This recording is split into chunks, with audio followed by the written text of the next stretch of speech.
Bonjour et allô à toutes et à tous. Ici Berlin.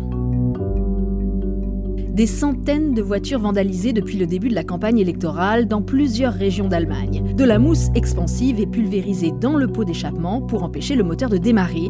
Et sur le pare-brise, des autocollants revendiquent l'acte de sabotage. Sois plus écolo, dit le slogan, avec la photo du candidat des Verts, Robert Habeck. Mais cette semaine, les enquêteurs allemands ont rendu leur verdict. Derrière cette action, il n'y a pas de militants écologistes, mais la main de Moscou. C'est un acte de déstabilisation de la campagne électorale allemande de la part du Kremlin pour affaiblir l'un des grands partis pro-européens du centre. Et cela a fonctionné car pendant des semaines, cela a fait monter la colère. Plusieurs journaux, notamment le Bild-Zeitung, ont parlé d'une guérilla verte et de terrorisme. D'une façon générale, les Verts sont pris pour cible pendant cette campagne. Tenus responsables de la faiblesse de l'économie allemande, et les objectifs climatiques sont présentés comme des freins à la prospérité. L'Allemagne est-elle la première démocratie européenne à voter en plein backlash écologique ? Bienvenue dans ce nouvel épisode et pardon pour l'anglicisme dès l'intro, pour celles et ceux qui ne connaissent pas encore le mot backlash écologique. C'est comme ça qu'on appelle le mouvement de réaction hostile aux politiques climatiques, comme un retour de balancier après une décennie de prise de conscience et de volonté d'agir. Aux États-Unis, Donald Trump a été réélu en portant ce discours, sorti de l'accord de Paris, soutien aux industries fossiles, etc., etc. Et comme souvent, le mouvement venu des États-Unis a franchi l'Atlantique. En Allemagne, est-ce qu'il contribue actuellement aux incertitudes qui taraudent la société en pleine campagne électorale ? C'est ce qu'on va essayer de voir dans cet épisode.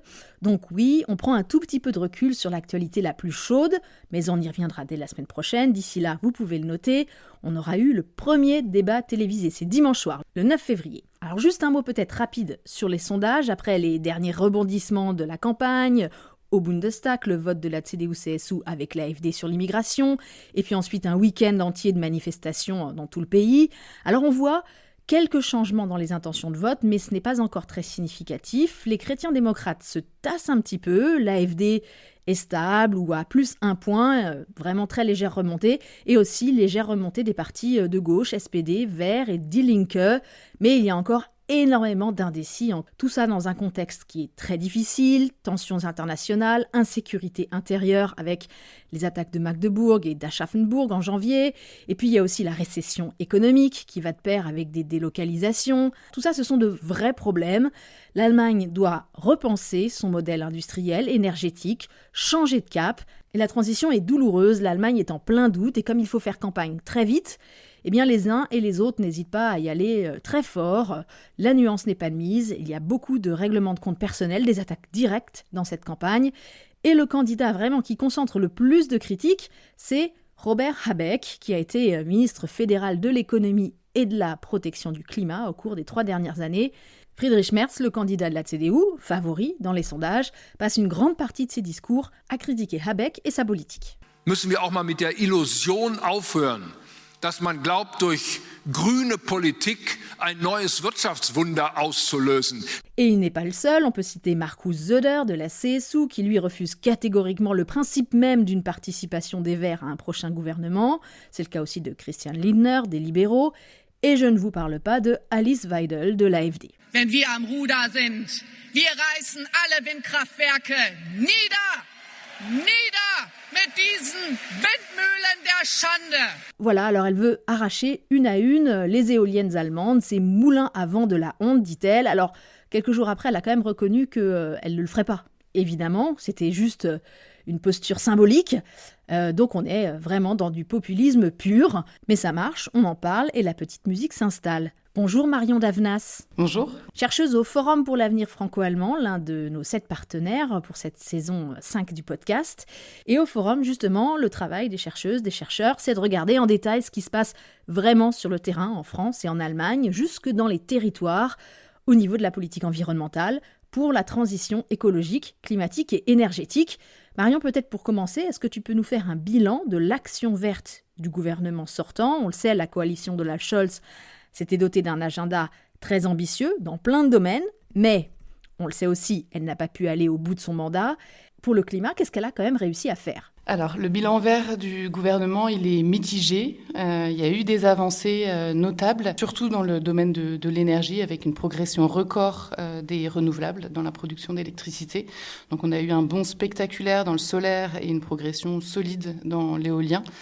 En 2024, 55% de la consommation d'électricité allemande provient des renouvelables et presque 63% de la production. On a eu aussi l'année dernière des grandes annonces sur le fait que les émissions de gaz à effet de serre avaient atteint un niveau le plus faible depuis les années 50. Donc on a presque divisé par 2 depuis 1990. Ça s'explique par la baisse de la production d'électricité à partir du charbon, mais aussi par la récession économique et la baisse de l'activité industrielle. Oui, c'est facile de polluer moins quand on produit moins, hein. Ça, c'est la critique qu'on entend toujours. Et la part du charbon, si on regarde vraiment dans le mix de l'Allemagne, elle a reculé, c'est vrai, moins 15 TWh l'an dernier. Mais c'est quand même encore un bon tiers du mix énergétique. C'est ça. Après, sur les renouvelables, je pense que c'est vraiment un bon score qu'il ne faut pas sous-estimer. En dehors du secteur de l'énergie, par contre, le bilan est moins positif et c'est surtout les secteurs du bâtiment et encore plus celui des transports qui font vraiment des mauvais résultats, qui sont très loin des objectifs de décarbonation. Oui, on a beaucoup commenté ces derniers mois la chute spectaculaire des ventes de voitures électriques et là, ça ne s'arrange pas du tout avec, cette fois pour des raisons politiques, un effondrement des ventes de Tesla depuis le début de l'année. Mais au-delà de l'influence de Musk dans la campagne, de toute façon, en Allemagne, on le sait, il y a un grand attachement au moteur thermique qui est même directement inscrit dans plusieurs programmes électoraux. La CDU-CSU, la FD, le FDP ou à gauche le BSW ne veulent pas d'interdiction du moteur à combustion. Si on revient au bilan de la coalition, je me souviens qu'il y avait quand même aussi la promesse d'un Klimageld, une compensation climat, une sorte de système de redistribution. Donc ça c'est passé à la trappe. Et puis surtout, ce qui médiatiquement a été très couvert et qui a fait beaucoup de mal à la coalition, c'est des gros problèmes de communication politique sur des sujets aussi liés à la transition écologique, notamment les énormes débats autour de la loi sur le chauffage en 2023.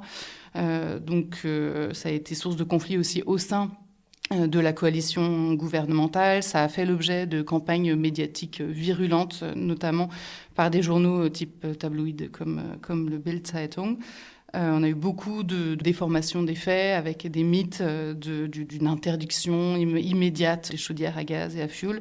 Et puis, il y a un effet vraiment de polarisation des discours autour de la transition écologique qui ont un peu capitalisé sur les angoisses qui ont été généralisées par ces débats. Donc ça a abouti à une version assez édulcorée de ce qui était prévu au départ et surtout ça a créé beaucoup d'instabilité, beaucoup d'incertitude pour les particuliers mais aussi pour les entreprises. Oh oui, je me souviens très bien de ce psychodrame collectif autour de cette loi chauffage. C'est vrai qu'il y avait de quoi être totalement perdu en tant que particulier. Un autre exemple, alors qui est quand même beaucoup moins extrême, c'est la valse autour du Deutschland Ticket, dont le financement est sans cesse contesté et renégocié. Résultat, les abonnés, d'année en année, se demandent à quelle sauce ils vont être mangés et combien ils vont payer. Ce ticket, cette espèce d'abonnement illimité pour tous les transports publics qui est parti à un tarif à 9 € par mois et puis qui aujourd'hui est à 58 € par mois. Donc on voit aussi qu'il y a certaines choses qui étaient possibles au moment de la crise énergétique et qui, sur le long terme, ont du mal à rester financés. Dans le cas du Deutschland Ticket, le financement il est porté pour moitié par l'État fédéral et pour l'autre moitié par les Länder. Marion, cette question du financement des politiques climatiques, elle est en fait centrale. Je dirais même qu'indirectement, c'est l'une des raisons de la chute de la majorité, en quelque sorte. Donc déjà, en 2023, on avait eu une censure du budget du gouvernement par la Cour constitutionnelle. Le gouvernement prévoyait de réaffecter 60 milliards d'euros qui avaient été prévus au départ pour la gestion de la crise du Covid pour le climat. Et ça a été bloqué par la Cour constitutionnelle. Et cette décision, elle a entraîné l'arrêt de plusieurs programmes qui étaient importants, notamment pour la transition locale, des programmes qui avaient permis dans des villes comme à Munich ou à Chemnitz la rénovation énergétique de quartiers entiers. Donc on a eu un premier stop en 2023 et en 2024, le projet de budget prévoyait que le Fonds pour le climat et la transformation, le KTF, diminue de plus de moitié pour 2025. Un budget qui, on le rappelle bien, n'a donc pas été adopté puisque la coalition a volé en éclats justement sur les choix financiers à arbitrer, puisque les libéraux ne souhaitaient pas toucher au fameux frein à la dette. L'Allemagne, sans budget fédéral, jusqu'à la mise en place du prochain gouvernement. Un stop and go qui fait beaucoup de mal, ou plutôt un go and stop, parce qu'on met des financements sur la table et puis après on les retire, et ça complique la capacité aussi bien des particuliers que des collectivités à planifier des investissements à long terme, et c'est en fait de ça dont a besoin la transition écologique. Mais bon, quand on suit les débats politiques en ce moment, comme je le fais en tant que journaliste, on se dit que ce ne sera pas forcément la priorité absolue de la prochaine équipe au pouvoir. La tendance, c'est plutôt de raboter les budgets, tu l'as dit. Et l'écologie, c'est la grande absente de la campagne. Alors certes, on parle voiture, énergie, prix de l'énergie, mais souvent, c'est pour promettre de détricoter ce qui a été fait, pas pour aller plus vite. L'Allemagne abandonne le combat, c'est fini ? On espère que c'est pas fini. Après, c'est sûr que dans la sphère politique, on a l'impression d'un recul du sujet de l'écologie. Ça, je pense que c'est indéniable, surtout si on compare avec les dernières élections en 2021 ou alors 2019, qui était un peu le pic du mouvement climat, aussi bien en Allemagne qu'en Europe. Donc aujourd'hui, plus personne ne veut être le chancelier du climat. Comme Scholz souhaitait l'être il y a 3 ans et demi, et même comme Angela Merkel souhaitait l'être lors de sa toute première campagne électorale. Donc là, on remonte à une vingtaine d'années. Bon, là, on est en 2025, et on voit que les candidats ne parlent pas climat parce que vraisemblablement, ils se disent que ça ne paye plus dans les urnes. Quand il faut aller chercher des voix, c'est pas rentable. Or, Marion, tu viens de publier un article qui dit que c'est un mythe, tout ça. Que parler écologie, ce n'est pas si impopulaire que ça. Alors explique-nous, est-ce que ce backlash dans le discours public reflète, oui ou non, une attente de la population ? Non.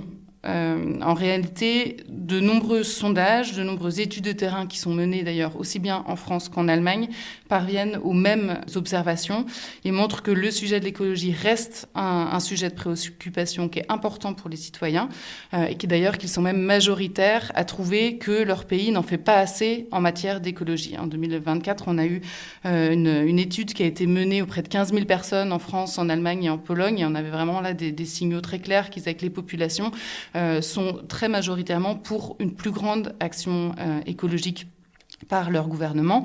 Et donc ce rejet des politiques écologiques qu'on entend en politique par des acteurs qui parlent très fort, c'est des minorités dans les populations. Sauf que là, excuse-moi, si on regarde les sondages, c'est pas une minorité des gens qui disent ça. On l'a entendu au début de l'épisode. Friedrich Merz, Alice Weidel, ce sont les candidats des 2 forces politiques qui sont en tête actuellement dans les sondages. CDU-CSU à 30, AfD à 20, donc en gros on a une voix sur 2. On se souvient aussi des grandes manifestations d'agriculteurs il y a 1 an. Et puis tu l'as rappelé aussi, on se souvient de cette levée de bouclier face à la loi chauffage en 2023. Le mécontentement qu'on entend souvent, il a surtout pour objet des mesures de transition écologique qui sont perçues comme injustes ou punitives. Par exemple, la taxe carbone, l'interdiction des voitures à moteur thermique, mais ce n'est pas le cas de toutes les mesures de transition écologique. L'enquête dont je parlais, qui a été menée auprès de 15 000 personnes en Allemagne, en France et en Pologne, elle montre qu'il y a certaines mesures qui vraiment font l'objet d'un grand soutien de la part des populations. C'est par exemple l'investissement public dans les transports collectifs. C'est aussi certaines mesures régulatoires comme l'interdiction des jets privés ou celle des vols intérieurs. Et nous, ce qu'on montre, c'est que les mesures de transition écologique, quand elles sont socialement justes, que ce soit par exemple quand elles font l'objet de mesures de compensation pour alléger les contraintes, pour alléger les coûts qui sont liés à la transition écologique, elles font preuve de plus d'acceptation. Quand tu as fait le bilan de l'action du gouvernement, tu as parlé des nouvelles installations en énergie renouvelable. J'ai lu récemment un article, c'était dans le Spiegel, sur les bornes de recharge des véhicules électriques. Visiblement, l'Allemagne en a installé vraiment beaucoup ces dernières années, même trop en fait, par rapport au nombre de véhicules concernés. En gros, on a augmenté l'offre, mais comme on n'a pas soutenu la demande, en coupant notamment la prime pour l'achat de véhicules électriques, eh bien, les ventes se sont effondrées et donc il y a moins de voitures électriques sur les routes d'Allemagne qu'espéré. Tout ça, c'est pas très cohérent d'une façon générale. J'ai l'impression qu'ici en Allemagne, on parie beaucoup sur les évolutions technologiques pour faire avancer la transition. Donc l'offre, on met des éoliennes, on met des panneaux solaires, etc. Et qu'on travaille peut-être moins à changer les comportements, donc la demande À l'exception peut-être, évidemment, de l'hiver 22-23, quand on redoutait le manquer de gaz. Là, on nous a dit vraiment de faire très attention. Toi, Marion, tu as aussi travaillé sur la sobriété, en faisant un parallèle entre la France et l'Allemagne. On le sait, en France, le terme est tout à fait entré dans le discours public. Qu'en est-il en Allemagne ? L'Allemagne n'a pas employé le terme de sobriété, ce qui peut s'expliquer aussi par le fait que le terme équivalent de Suffizienz n'est pas du tout aussi accessible que celui de sobriété en France, qui parle à tout le monde. On fait des liens très clairs. Chacun peut comprendre l'idée de modération qu'il y a derrière. Alors qu'en Allemagne, quand on parle de Suffizienz, ça parle à personne. Bon, après, peu importe le nom, on aurait pu parler des changements de mode de vie et de comportement. Et effectivement, ça a été très temporaire. Et d'ailleurs, le décret qui a été adopté à l'automne 2022, au même moment où la France adoptait le plan de sobriété, ça comprenait à peu près les mêmes mesures. C'était baisser le chauffage, c'était baisser l'éclairage public, etc. Il était limité dans le temps. Avril 2023, c'était terminé, alors qu'en France, il a été, au moins sur le papier, renouvelé. En Allemagne, il était contraignant, puisque c'était un décret, mais il était limité dans le temps et il n'a pas été renouvelé. Donc sur ce point, la France a pris de l'avance. C'est peut-être quelque chose dont pourrait s'inspirer l'Allemagne, mais c'est une sobriété qui est surtout celle des petits gestes et que quand on regarde les mesures structurelles, donc les changements vraiment du contexte, du cadre dans lequel les particuliers, mais aussi les acteurs économiques, les entreprises vont prendre leurs décisions de consommation, il n'y a pas grand-chose qui a changé. Et il faut aller beaucoup plus loin, notamment pour rendre la sobriété possible, désirable, accessible. Merci beaucoup Marion Davnas pour ce tour d'horizon factuel et étayé. Je mets dans les commentaires de l'épisode les liens vers les études et les sondages qui ont été évoqués pendant cet entretien. Et on va reparler dans la deuxième partie de l'épisode des choix différents faits par la France et l'Allemagne, notamment autour de la question du nucléaire. Et on va regarder aussi de plus près le jeu politique autour de toutes ces questions en pleine campagne électorale. Mais auparavant, je vous propose un petit pas de côté avec le reportage de David Philippot, encore que, en fait, vous allez l'entendre, c'est une illustration supplémentaire de ce que Marion Davnas a appelé le go and stop de la politique, mais dans un autre secteur, celui de l'éducation. Après la pandémie, il y avait beaucoup d'ambition pour tirer les leçons des confinements et pour moderniser l'école en Allemagne. Les objectifs de la coalition sortante étaient très grands sur le papier. À l'heure du bilan, les déceptions sont immenses.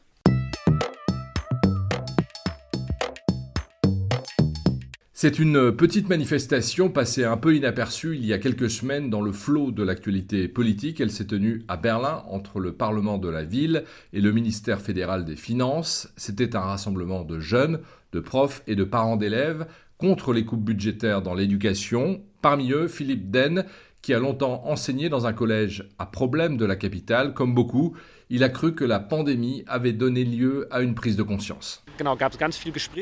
C'est vrai qu'on a beaucoup parlé d'éducation il y a 3 ans, mais c'était des promesses en l'air. Le système scolaire va encore plus mal aujourd'hui.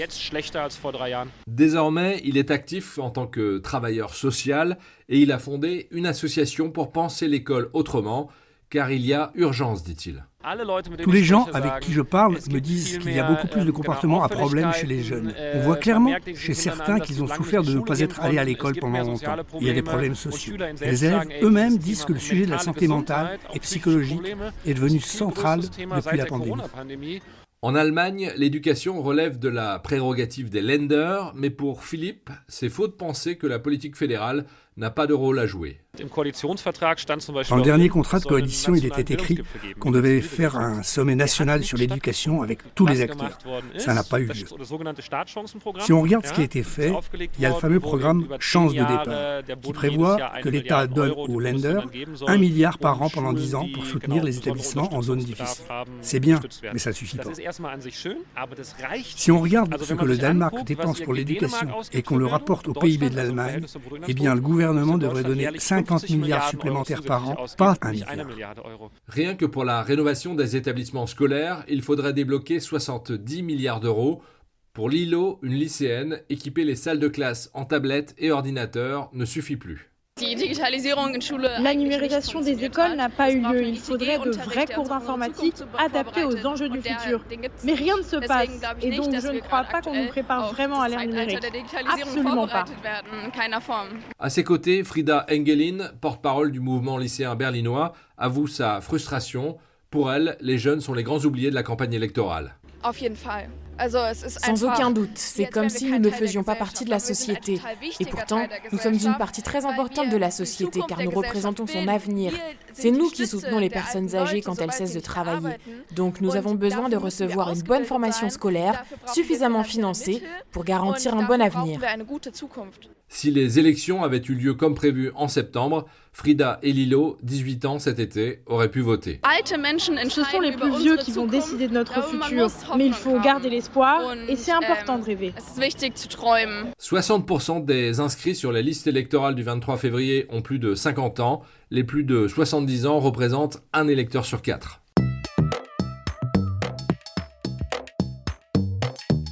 Bonjour Franck Bassner. Bonjour Hélène. Ceux qui nous suivent depuis le début de l'aventure du podcast ont reconnu ta voix. Tu étais là dès le premier épisode pour commenter et expliquer la campagne électorale en 2021 et on se retrouve 3 ans et demi plus tard. Maintenant tu es le directeur du Forum pour l'avenir franco-allemand, co-directeur en réalité, puisque tu as une homologue à Paris, Sabine Buis, qui est rattachée à France Stratégie.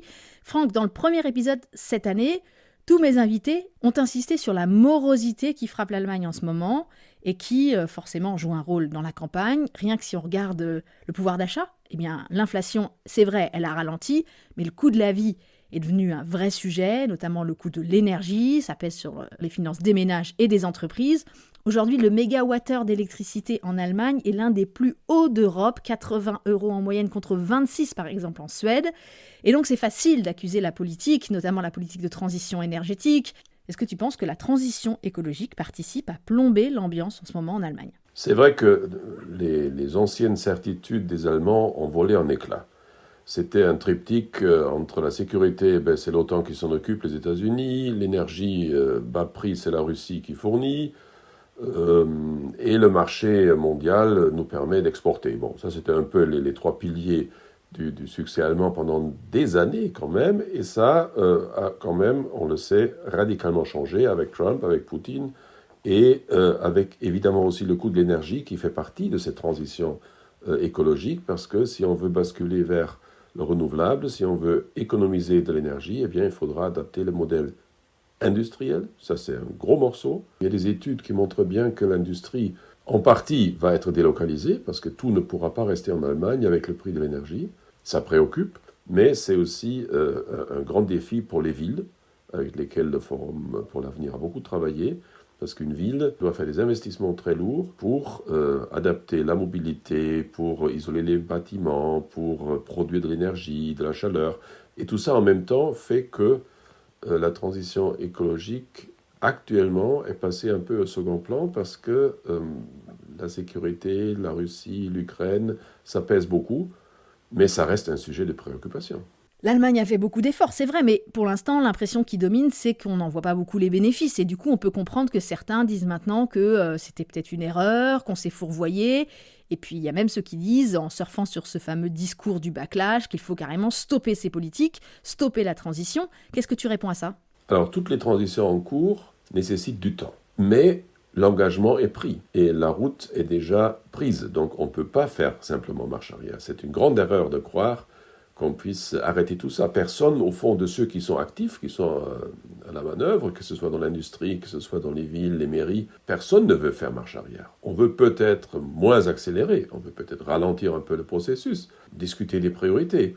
Mais cette idée de tout arrêter, évidemment, c'est un non-sens économique, politique et écologique. Personne, au fond, de ceux qui sont dans la pratique politique, ne le disent. Ça, on l'a bien vu, qu'on soit à l'est, à l'ouest, nord au sud, petits villages ou grandes villes, le chemin est tracé et on y va. Et ça, c'est un message qu'il faut peut-être faire passer plus globalement, parce que sinon, une route prise où on reste dans un cul-de-sac, ça n'a absolument pas de sens. Il faut continuer, peut-être moins rapidement, ça c'est un débat politique après. Mais je suis assez certain qu'une fois qu'on aura un nouveau gouvernement, ces sujets seront toujours là. Et la transition énergétique est un grand sujet très politique, géopolitique, stratégique pour l'Europe. Et donc je pense que ça fera très très vite surface. Est-ce que le nucléaire sera l'un des sujets qui reviendra à l'agenda du nouveau gouvernement allemand ? L'Allemagne s'est engagée maintenant aussi vers la fin du charbon, mais en termes d'émissions, commencer par sortir du nucléaire il y a plus de 20 ans, c'était peut-être pas forcément le bon choix, on le sait. Il faut aussi des énergies stables en soutien aux renouvelables. Résultat, en 2023 et 2024 encore plus, l'Allemagne s'est retrouvée à importer massivement de l'électricité. Bref, Franck, après des décennies de Nein Danke au nucléaire, est-ce qu'on va avoir maintenant un Ja bitte ? Il y a des voix qui parlent dans ce sens, ça existe, mais je ne crois pas que ce soit un choix politique majeur et de priorité, parce que de toute façon, l'Allemagne a perdu un peu le savoir-faire aussi du nucléaire. La France n'a jamais abandonné la recherche sur de nouvelles technologies dans ce domaine de l'énergie. La France a fait le choix d'investir lourdement. Là, ce n'est pas une dividende encore, c'est vraiment un pari sur l'avenir. Mais ils ont fait ce choix. L'Allemagne, qui avec Siemens et d'autres avait évidemment de grandes compétences dans le nucléaire, n'a plus ces compétences. Et donc, je ne pense pas que ce soit un choix à faire maintenant, surtout. Si un jour, du côté français ou ailleurs, il y a des nouvelles formes de produire de l'énergie nucléaire, par des petites centrales par exemple, peut-être oui, un gouvernement allemand pourra s'associer à cette démarche. Mais faire nous-mêmes en Allemagne des investissements lourds pour refaire un nouveau nucléaire, j'y crois pas du tout. Et qu'en est-il de l'hydrogène vert ? Il y a eu un petit débat là en janvier autour même de l'acier vert. Priorité du prochain gouvernement, oui, non ? Comment tu vois les choses ? La recherche est en cours, il y a des tests dans toutes les directions dans l'industrie. L'industrie investit, mais on dit aussi qu'une partie de cette capacité de production verte ne sera pas en Allemagne parce qu'il n'y aura pas suffisamment d'énergie à bas prix. Ça, c'est une simple vérité. Donc, la Fédération des industriels, BDI, a dit que probablement 15-20% de la production à énergie intensive n'existera plus dans 10 ans en Allemagne. Donc c'est possible qu'on perde vraiment justement l'aluminium, l'acier aussi. C'est très cher de produire quand on n'a pas l'énergie à disposition. Donc c'est un risque, mais on travaille évidemment à des solutions de production verte, même dans l'industrie lourde. Autre grand secteur dans la tourmente, et c'est rien de le dire, c'est l'automobile. Volkswagen qui annonce des fermetures d'usines, on n'a jamais connu ça en Allemagne, il y a déjà même des licenciements, à Zwickau notamment, où la marque produisait sa petite citadine électrique qui ne se vend pas du tout. Volkswagen a 1,5 million de véhicules invendus sur les bras, trop chers, pas assez performants et tout ça. Forcément, ça fait mal au moral des Allemands, non ? C'est vrai pour toute l'industrie automobile européenne. Les grands pays producteurs d'automobiles, donc la France, l'Allemagne et un peu l'Italie, ils ont les mêmes problèmes au fond. Et puis après, chaque entreprise fait ses choix. Les uns investissent dans le luxe, les autres dans le bas prix. Mais on a une concurrence chinoise aujourd'hui, sud-coréenne, japonaise, qui ne dort pas. Donc oui, on a un problème et les producteurs allemands ne savent pas tellement à quel sein se vouer parce que la Chine, comme grand marché, qui était le marché qui tirait toute la production automobile allemande, n'est plus ce qu'il était, parce qu'il y a des producteurs sur place qui sont bons. Oui, donc ce sera sans doute un des secteurs majeurs qui auront du mal à survivre dans ces transitions. Merz, il le dit en meeting, il veut revenir sur l'interdiction formelle de la vente de voitures thermiques. Und deswegen ist das mit diesem Verbot Unfug, so etwas zu machen. Wir wollen das anders. Sauf que Merz aura peut-être besoin des Verts pour gouverner. Est-ce que c'est pas très dangereux de s'en prendre comme ça aussi ouvertement à un futur partenaire et même s'en prendre personnellement à un autre candidat ? Les campagnes électorales ne sont pas toujours très logiques. Je pense qu'il y a beaucoup de tentatives de toucher par des provocations, par des émotions, des électrices et électeurs qui n'ont pas encore fait leur choix. Mais évidemment, tu as raison en disant qu'il faudra de toute façon faire des coalitions après les élections, n'importe lesquelles, mais il faudra en faire. Il n'y aura pas un parti qui pourra gouverner tout seul. Et si le climat est tellement négatif entre les personnes, les leaders des différents partis et les partis, eh bien, ça sera de plus en plus difficile de trouver des compromis raisonnables qui peuvent convaincre aussi la population. Oui, et le risque, ça, il y a pas mal d'articles de plus en plus qui évoquent ce scénario. Le risque, c'est celui d'une Allemagne ingouvernable avec un chancelier Merz trop campé sur ses positions. À ce stade de la campagne, c'est vrai qu'en votant avec l'AfD sur l'immigration, il a, semble-t-il, fermé pour de bon la possibilité d'une alliance avec les Verts. C'est d'ailleurs ce que demande depuis des mois son partenaire bavarois, Markus Söder de la CSU. Lui, il veut pas du tout de gouvernement avec une participation des écologistes.